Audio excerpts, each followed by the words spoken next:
Bigo sa tangkang pagtakas ang dating opisyal ng isang barangay sa Quezon na nagtago umano matapos ang pag-abuso sa isang menor de edad noong 2023. Sa gitna kasi ng habulan, inabutan siya sa toll gate. At nakatutok si John Consulta, exclusive.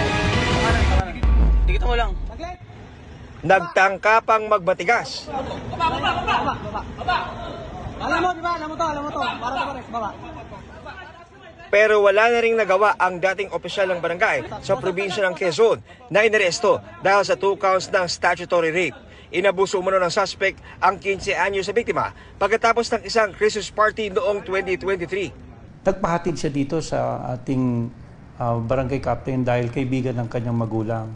Pero ang ginawa nitong ating barangay official ay dinala sa kanilang bahay at doon na pinagsamantalahan.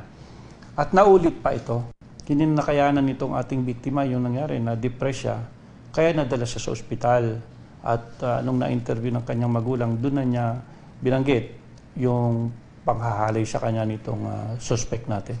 Palipat-lipat din daw ng pinagkataguan ng suspect para makaiwas sa huli. Nung nagkaroon tayo ng information dito sa wanted person na ito ay hinabol natin at inaresto natin dyan sa may toll gate ng Tabang.